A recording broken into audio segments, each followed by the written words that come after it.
Hello there, welcome to a new beginner Inkscape tutorial. In this video we'll be making this coin from the ground up, entirely in Inkscape, step by step and in real time. I wanted to show you how easy it is to use the gradient tool to make this type of hand-painted looking icon. So we'll be illustrating this with keyboard and mouse, without tablet or sketch. Like I said, this is a beginner level tutorial. The only thing that you need to know is the basics of Inkscape. I have a video that should get you up and running with the program super fast. I'll leave you a link in the description. If you're already familiar with Inkscape, I would also recommend you my Inkscape techniques video, where I go more in depth into how to use the tools to render and add light and shadow. It's not necessary to follow this tutorial, but it might help. One last thing before starting, this video is part of a series of real-time, step-by-step tutorials aimed at Inkscape beginners. If you're interested, check out the playlist in the description, and of course, like and subscribe for more tutorials like this one. Also, let me know in the comments what you'd like I cover next. Okay, let's start. Let's begin by building the main shapes.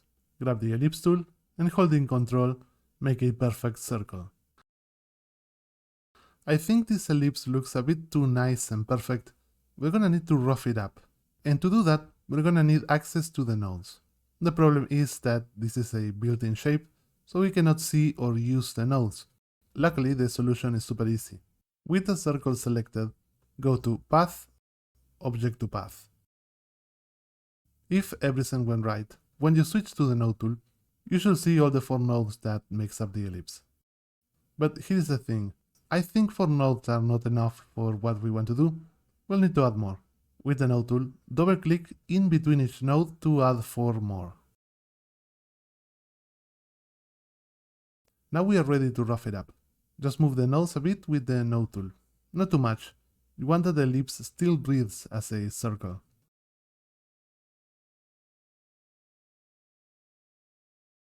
We're gonna give it the definitive colors later. We want to finish the base. It'll be easier if we give it some temporal colors. I'll go for a grayscale so it's nice to the eyes and makes some sense, but you can choose whatever color you want. Don't feel obligated to copy mine. The coin is gonna be in perspective, and to introduce the distortion we're gonna use the object tool. Drag from this bottom arrow just a bit up. Then click the object again to get the rotation and skew icons. We want to skew it to the side a bit. So grab the bottom skew icon, and you can hold Ctrl and change the skew and pivot. It may be easier to control. You can also rotate it just a bit if you want. And it's still not too late to keep adjusting. You can grab the nodes and even keep playing around with the scale and rotation to get what you want.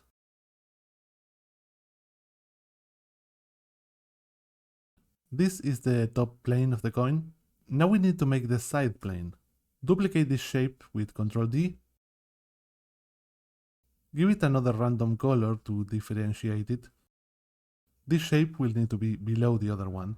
You can change the stack order with this button in the tool controls of the object tool, but I'll be using shortcuts to move it up and down, and I recommend you to do the same. Anyway, send it to be below and then move it a bit down and a bit to the right.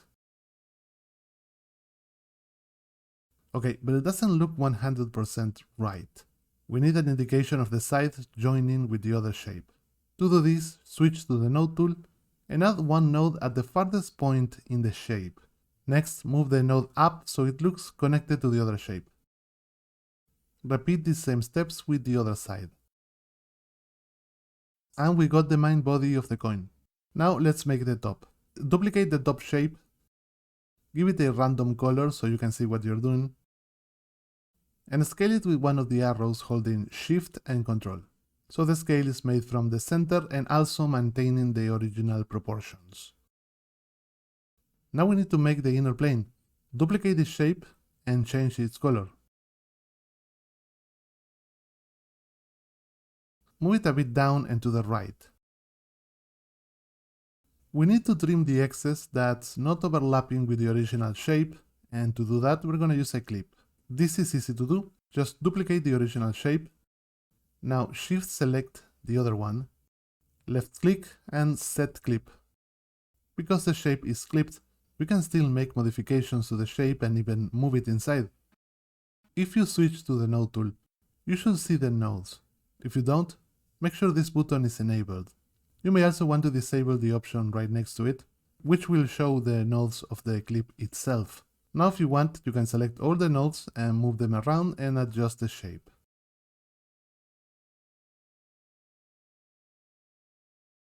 Okay, but now it's time to make the skull that's gonna be inside. Grab the pen tool, make this arrow shape.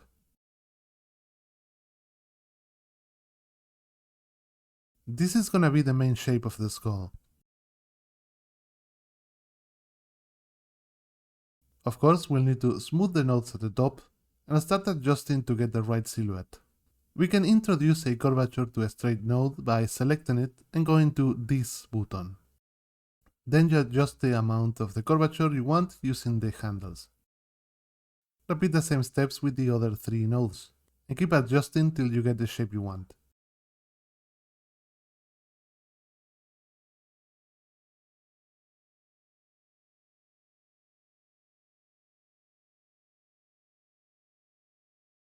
When you're satisfied with the silhouette, draw 2 tilted rectangles with the pen tool for the eye sockets.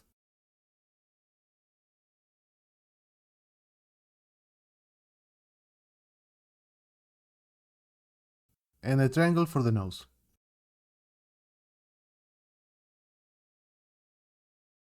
We don't want rectangular sockets, so select all nodes and smooth them. Adjust the shape so it won't look as rounded. And repeat the same steps with the other socket.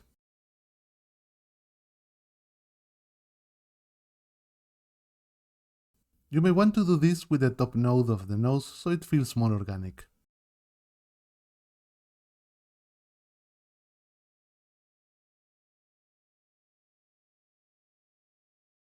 You can still adjust the silhouette if you want.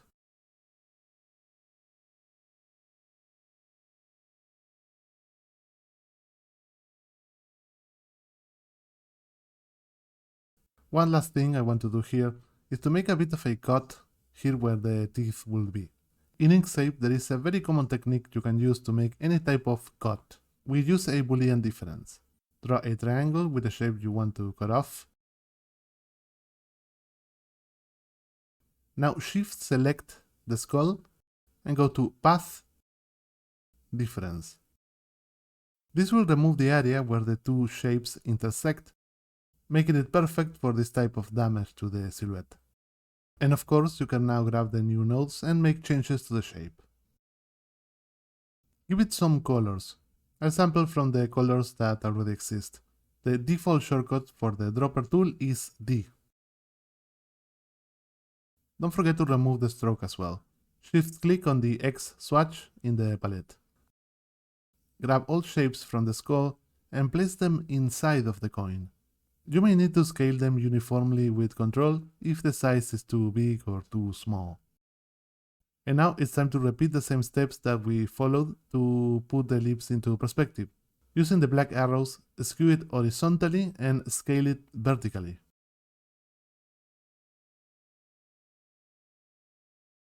We still need to give it the side plane. Duplicate the shape with Ctrl D.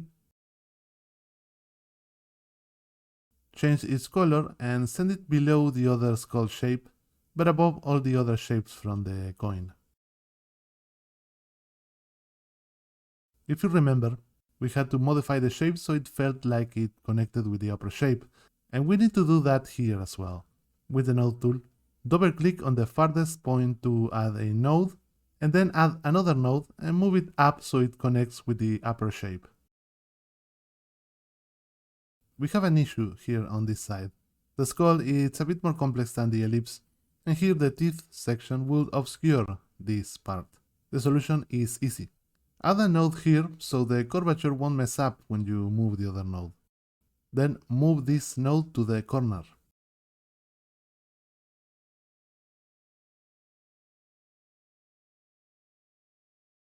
I know I want to add some sort of damage to the skull inside, so let's use the technique of using a Boolean difference to make a deep cut here at the top.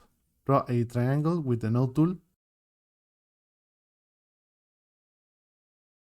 Shift select the skull shape And from now on, to speed the things up, I will be using a shortcut to perform the difference. The default one is Ctrl and minus. Because the skull is in perspective, this cut should reveal a new plane. To do this, it's super easy. Switch to the node tool and draw on top a triangle that fills the space. Start from the corner and draw it straight down. Don't forget to remove the stroke and change the color. If everything went right, it should look like a new plane. And of course, the eye sockets should also be empty and show a plane, so we're gonna follow the same process to create the main hole in the coin. Duplicate the socket shape and move it a bit down to the right. Change colors. Now select the original socket shape, duplicate it. Now shift select the copy, left click, set clip. Repeat the same steps with the other one.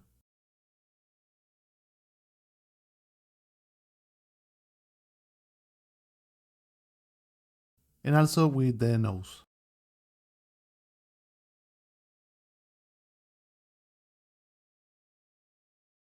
And we are done with the base. Now that we have the base, let's sculpt it a bit. This is supposed to be a very damaged coin. So what we're gonna do is to use the cut technique we use with the skull all over. And I'm gonna start doing that, drawing triangles and then performing a union with the shape of the coin. You can copy the location and shapes of my dents, or you can try your own. Just don't go overboard with it.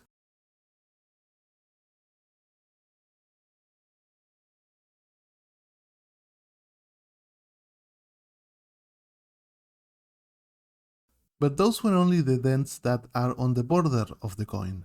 We may also want to add cuts and dents to an area inside of the silhouette. Well, here we'll make this type of trapezoidal shape, trying to make the two triangles feel like they are resting on the planes where they are, and then giving them a darker color and removing the stroke.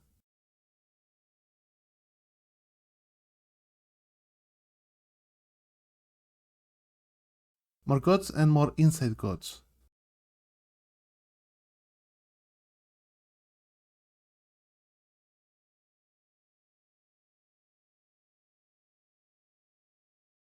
Now, if you remember, when we made the cut in the skull, we created a triangle to imply a plane showing through. So do that on all the border cuts.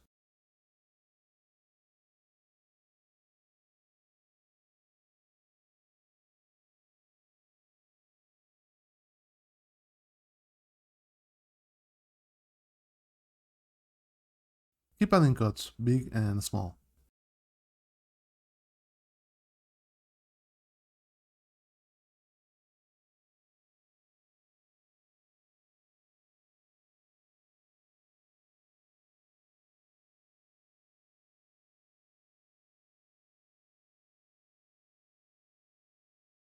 And here I want to add a cut on the center corner, and this should show the inside plane, so instead of using a difference, just remove the stroke and give it the same color than the center plane.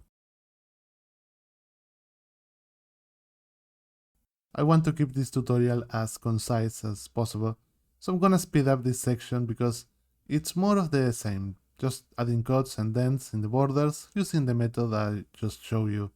The only tip I can give you is to add these cuts and dents into areas where it feels empty, and also watch out for the size and quantity.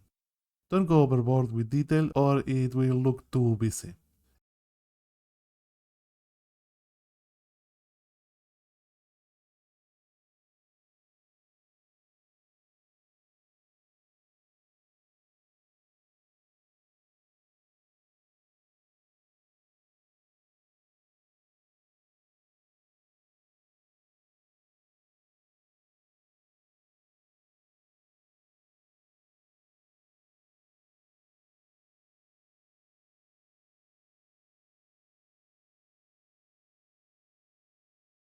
And here happened something interesting.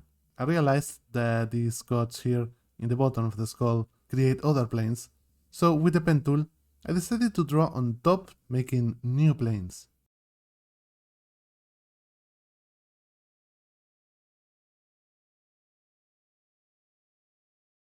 and a couple more details and we're done with the final drawing.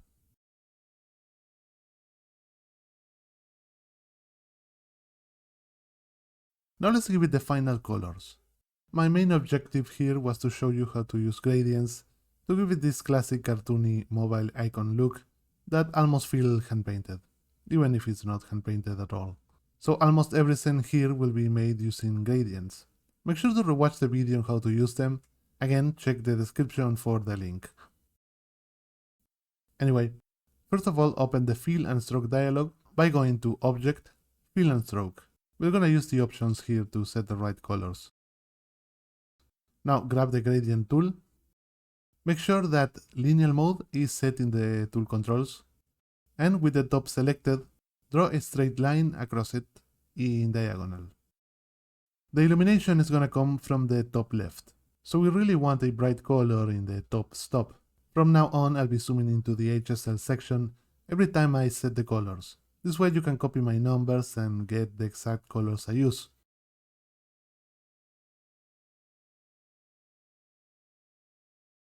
The bottom stop should have a darker color. And here I'm also gonna shift the hue a bit, adding a bit of orange. This will result in a much more vibrant illustration later on. Now for the inside plane. Select it, and using the gradient tool, drag a line across. The first stop should have this color, and the second stop, this one. Remember that you can use the node tool at any moment to change the location and shape of the gradient. Here I wanted to show you something cool, something we won't be using too much, but that's worth keeping in mind. Select the top shape with the gradient and hit Ctrl C to copy it. Now select the skull top and hit Ctrl Shift B, and this will paste the exact gradient we use in the other shape to this one. What's interesting is that because the gradient location and colors are exactly the same, this is a nice way for completely separated paths to share the same gradient shape. But the gradient itself is not the same, just in the same position. But you can still go and grab it if you want, which is what I'm gonna do now. For the bottom plane, again, make a diagonal line with the gradient tool. And for the first top, give it this color. And for the other stop, give it this one.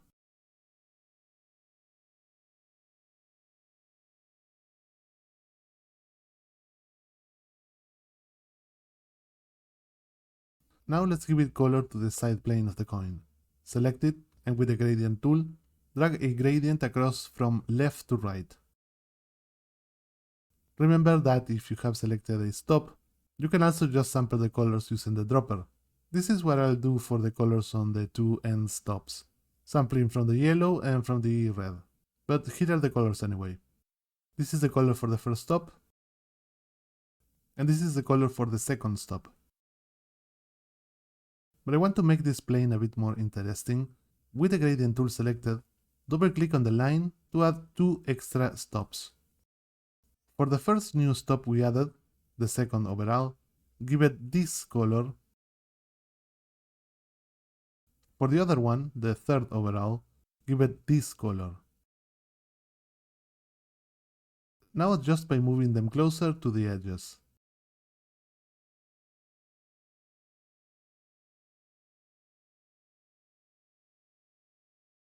Continuing with the eye sockets, sample a color from the bottom plane inside.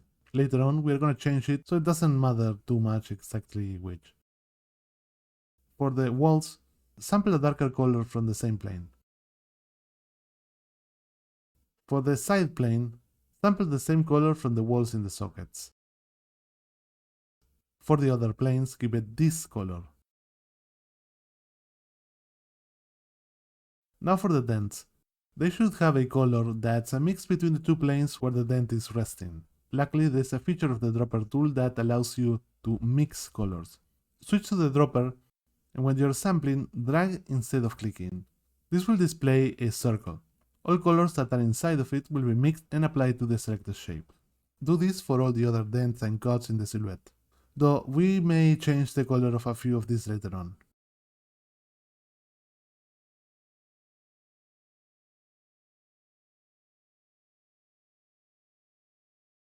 For the planes that show in the cuts, just sample from the colors that feel more correct. In this case, the plane at the top should get a lighter color that's slightly darker than the one on top. For the planes that are on the side, you should sample from the darkest color in the illustration because the light is not hitting them directly.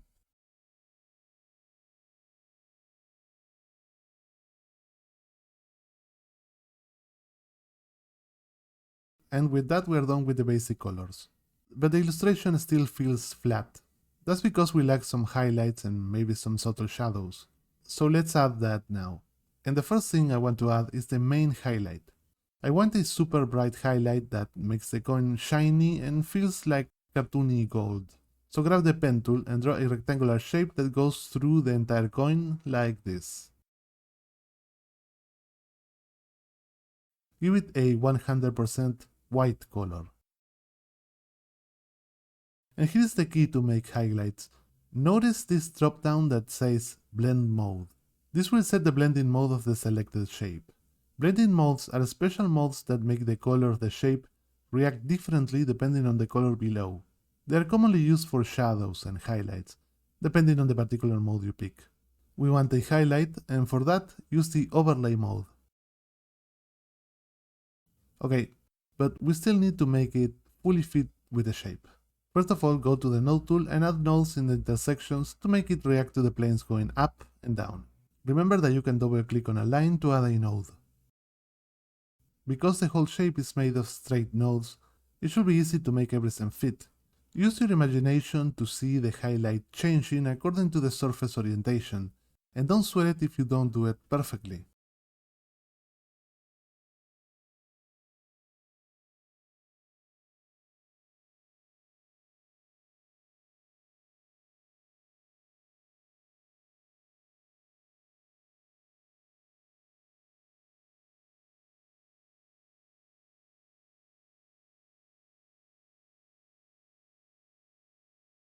Now, to chop off the excess, we're just gonna use a Boolean difference.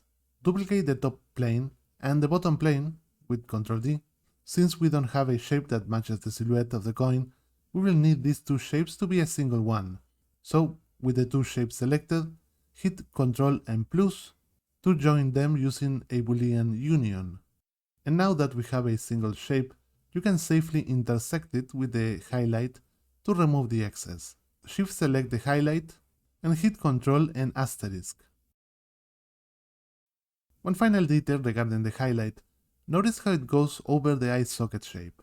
It shouldn't do that. We could just change the shape to make it follow the surface like before, but much faster is to duplicate the eye socket with Ctrl D and then perform a difference with the highlight to remove that section. Repeat the same steps with the other eye socket. Also with the crack at the top, with the dent on top of the eye, and with the nose. But there is more highlights we need. The rims usually gather a very noticeable and intense highlight, and always looks great when you do that. So for the rim highlight on the top sections, the easiest way to do this is to follow a quick process where we use a Boolean difference once again. First, duplicate the top with Ctrl D, give it a random color, it doesn't matter which, just make sure you can see it. Now, without touching anything, duplicate it once again and change the color to a random one again. Now move it slightly down and to the left, so it shows the bottom shape a little bit. Of course, this is gonna be the rim highlight.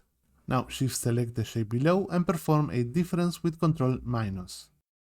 Give this shape a 100% white and set the blend mode to overlay. This shape already looks like a rim highlight, but it's a bit rough around the edges. We'll come back in a minute to fix some things. Moving on to the skull, repeat the same steps, duplicate the skull shape, change its color to a random one, duplicate the shape again, change its color to a random one again, perform the difference, change the color to 100% white, and set the blending mode to overlay. Here I'll take a minute to fix some things that bother me about the highlights. First of all, remember that you can go in with the node tool and change the shape to make it look more natural.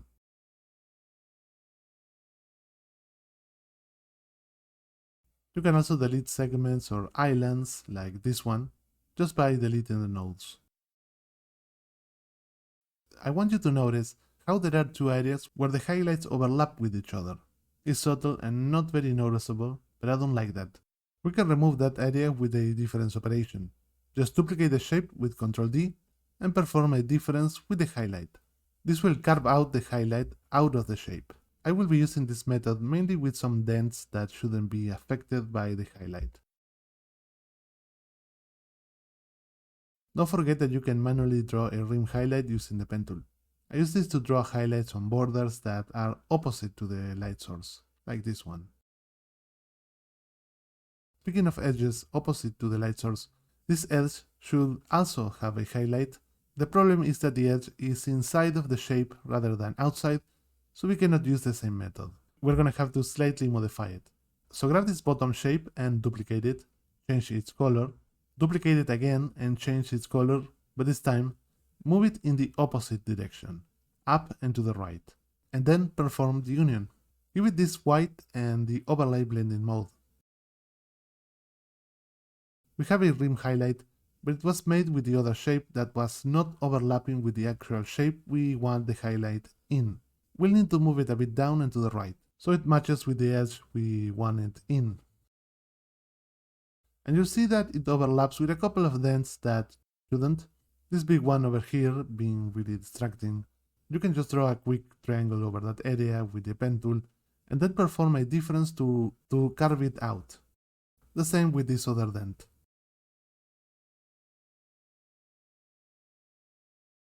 The eye sockets should also have a rim highlight on the opposite edge, so following the same procedure than before, duplicate the shape, change its color, duplicate it again, change its color again, move it up and to the left, and perform the union. Give it the white and the overlay mode. Finally, move it so it's overlapping with the correct edge. I won't do the other edge because there is highlight overlapping that area. Here I'm making some quick adjustments to the location of the gradient. You can copy my changes if you want, but it's not necessary.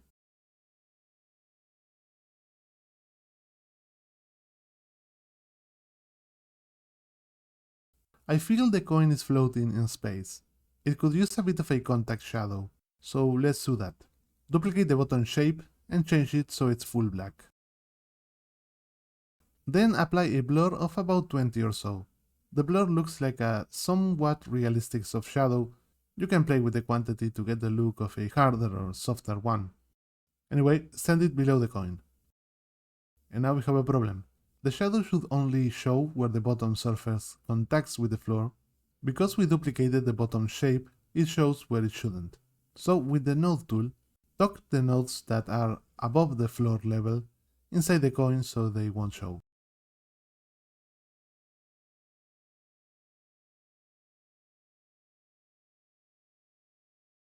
And I also would like a contact shadow for the skull. So duplicate the skull shape, make it 100% black, move the blur slider to about 20 or so, adjust to your liking, and send it below the other skull shapes but above the coin shapes. Again, hide the nodes that are above where the contact should be.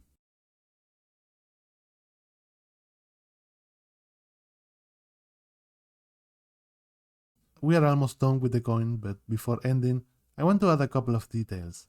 First of all, grab the ellipse tool and make a few small ellipses in some areas where you feel it feels empty. This is gonna be just some small detail to occupy the space and add some subtle noise. Sample the colors from other areas in the coin, depending on the background color. You want them to be just a bit darker than the color of the surface where they are. So here at the top, sample this orange color, and here at the sides, sample this dark brown.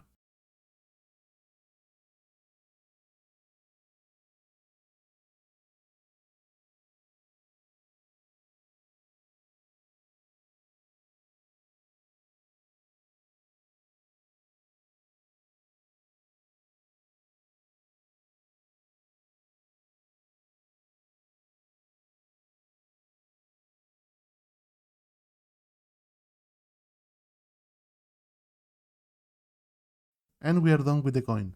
Congratulations if you were following along. I hope you got some practice using gradients and learned a thing or two.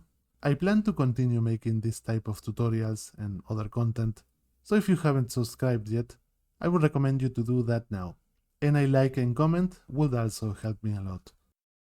Well, that's it for now. See you on the next video. Bye.